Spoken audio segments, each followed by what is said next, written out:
Movie की शुरुआत में हमें यह दिखाई देता है कि स्पेस में नासा के कुछ एस्ट्रोनॉट एक सैटेलाइट को ठीक कर रहे होते हैं। इस मिशन का कमांडर एस्ट्रोनॉट कैल्स्की होता है और इसी की टीम में एक और एस्ट्रोनॉट होती है जिनका नाम डॉ स्टोन होता है, जो कि इस काम की स्पेशलिस्ट हैं। उनका यह स्पेस में पहला मिशन होता है और वह इस सैटेलाइट पर कुछ डेटा अपडेट कर रही होती हैं। ये सब पिछले एक हफ्ते से इस मिशन पर काम कर रहे होते हैं, इसीलिए जैसे ही उनका काम खत्म होने वाला होता है तभी कैलब्स्की को नासा से एक मैसेज आता है कि रूस के एक सैटेलाइट में कुछ खराबी हो गई थी, जिसकी वजह से रूस ने उसे मिसाइल से नष्ट कर दिया है। अब उसके कई टुकड़े बहुत तेज गति से पूरे स्पेस में फैल रहे हैं, लेकिन कैल्स्की इस बात को ज्यादा गंभीरता से नहीं लेते और अपना काम खत्म करने लगते हैं। कुछ ही देर में नासा फिर से एक मैसेज भेजता है कि जितनी जल्दी हो सके इस मिशन को बंद करो और तुरंत पृथ्वी पर लौट आओ, क्योंकि उस सैटेलाइट के कुछ टुकड़े तेजी से आपकी ओर आ रहे हैं। अब दोनों जल्दी से अपने स्पेसशिप की तरफ लौट रहे होते हैं, लेकिन तभी वे टुकड़े उनके स्पेस स्टेशन से टकरा जाते हैं। डॉ स्टोन जिस पैनल पर लगी होती है उस पर भी एक टुकड़ा टकराता है और पैनल तेजी से स्पेस में घूमने लगता है। डॉ स्टोन उस पैनल से बंधी हुई होती है, इसीलिए वह भी बहुत तेजी से घूमने लगती है। कैल्स्की चिल्लाकर कहते हैं, स्टोन जल्दी से अपनी बेल्ट खोलो, नहीं तो तुम हमेशा के लिए खो जाओगी। वह बड़ी मुश्किल से अपनी बेल्ट खोलती है, लेकिन तब तक वह बहुत दूर जा चुकी होती है और उनका ऑक्सीजन भी काफी तेजी से खत्म हो रहा होता है। कम्युनिकेशन भी टूट चुका होता है, इसीलिए वह किसी से बात भी नहीं कर पाती। डॉ स्टोन लगातार स्पेस में घूम रही होती है और इसी वजह से वहीं बेहोश हो जाती है। कुछ देर बाद उनकी होश वापस आती है और उन्हें कैल्स्की की आवाज सुनाई देती है। कैल्स्की उनसे लोकेशन पूछते हैं, लेकिन स्टोन कहती हैं कि उन्हें कुछ नहीं पता, वह कहाँ हैं, किस दिशा में है, कुछ भी नहीं। थोड़ी देर बाद कैल्स्की फिर बोलते हैं, अपनी सूट की लाइट ऑन करो। वह लाइट ऑन करती है और तभी कैल्स्की उन्हें पकड़ लेते हैं। दरअसल कैल्स्की के सूट में एक कंट्रोलर लगा होता है जिससे वह सूट को दिशा दे सकते हैं, लेकिन स्टोन के सूट में वह सुविधा नहीं होती, इसलिए वह लगातार अंतरिक्ष में घूमती जा रही थी।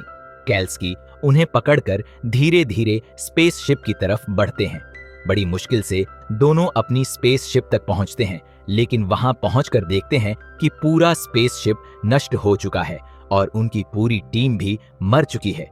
यह देखकर दोनों बेहद दुखी हो जाते हैं। अब उनके पास सिर्फ एक ही विकल्प था, इंटरनेशनल स्पेस स्टेशन ISS तक जाना, जो कि वहां से लगभग 1450 किलोमीटर दूर था, क्योंकि वहां एक स्पेस कैप्सूल था जिसकी मदद से वे पृथ्वी पर लौट सकते थे। कैल्स्की स्टोन से कहते हैं कि अपनी घड़ी में 90 मिनट सेट कर लो, क्योंकि जिस स्पीड से मलबा घूम रहा है वो हर 90 मिनट में वापस इसी जगह आ जाएगा। अब दोनों वहां से निकल पड़ते हैं।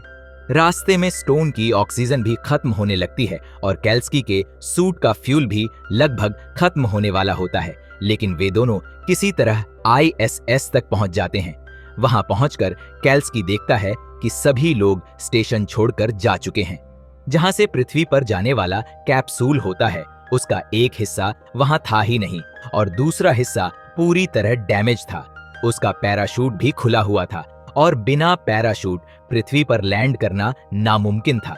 यह देखकर स्टोन कहती है कि हमें वापस लौट जाना चाहिए, लेकिन तभी कैल्स्की कहते हैं कि शायद 1-2 थ्रस्टर अभी भी सही होंगे, जिनकी मदद से वे 100 किलोमीटर दूर चाइनीज स्पेस स्टेशन तक जा सकते हैं। कैल्स्की अपने सूट की पूरी पावर लगाकर स्टोन को ISS की दिशा में धकेलते हैं, पर उनका कंट्रोल खत्म हो चुका होता है। वे दोनों तेजी से स्पेसशिप से टकराते हैं। उनके बीच जो बेल्ट थी वह टूट जाती है और दोनों अलग हो जाते हैं। किसी तरह स्टोन का पैराशूट की रस्सी में पैर फंस जाता है और वह जल्दी से कैल्स्की को पकड़ लेती है, लेकिन रस्सी खींच रही थी और स्टोन भी खींची जा रही थी। कैल्स्की कहते हैं, स्टोन मुझे छोड़ दो वरना तुम भी मर जाओगी। स्टोन उनकी बात नहीं मानती, लेकिन स्टोन की जान बचाने के लिए कैल्स्की खुद ही अपना बेल्ट खोल देते हैं और कहते हैं तुम खुद को बचा लो, और वह धीरे धीरे स्पेस में दूर चले जाते हैं। अब स्टोन पूरी स्पेस में बिल्कुल अकेली रह जाती है। वह आईएसएस के अंदर जाती है और अपना हेलमेट उतारती है। वह कैल्स्की से संपर्क करने की कोशिश करती है, नासा से भी संपर्क करती है, लेकिन कोई जवाब नहीं मिलता। उसे कुछ समझ नहीं आता कि अब क्या करे। तभी अचानक स्टेशन के अंदर आग लग जाती है। वह सिलेंडर से आग बुझाने की कोशिश करती है, लेकिन वह बहुत फैल चुकी होती है, इसीलिए कंट्रोल नहीं हो पाती।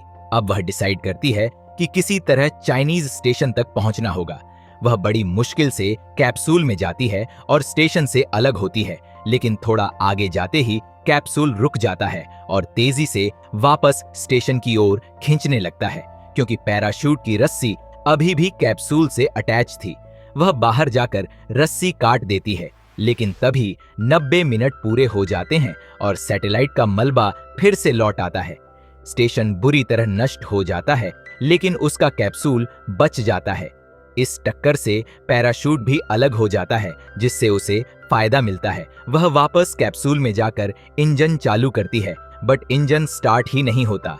चेक करने पर पता चलता है कि फ्यूल खत्म है। यह देखकर स्टोन बेहद निराश हो जाती है। वह आखिरी बार रेडियो पर कॉल करती है और इस बार उसका सिग्नल पृथ्वी पर एक रैंडम इंसान तक पहुंच जाता है, जिसका कोई फायदा नहीं होता।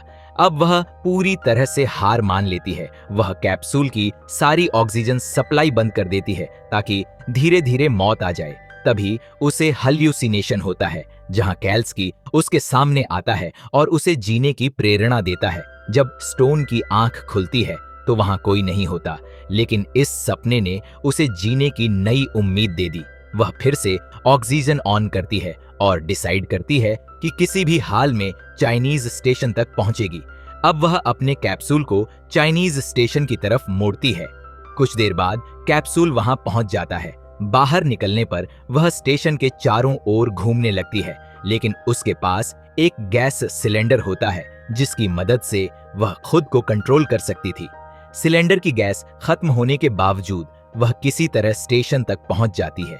इसी समय फिर से मलबा आ जाता है, लेकिन वह बचते हुए स्टेशन के अंदर पहुंच जाती है।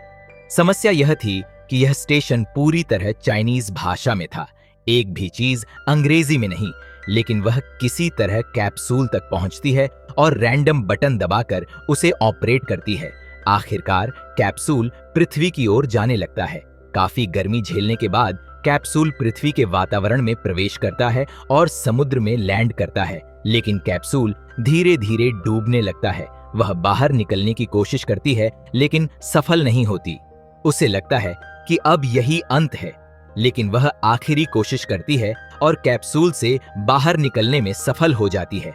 वह तैरकर किनारे तक पहुंचती है और आखिरकार उसकी जान बच जाती है और इसी के साथ यह फिल्म खत्म हो जाती है।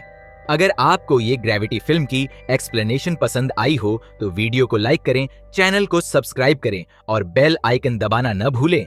मिलते हैं अगली वीडियो में।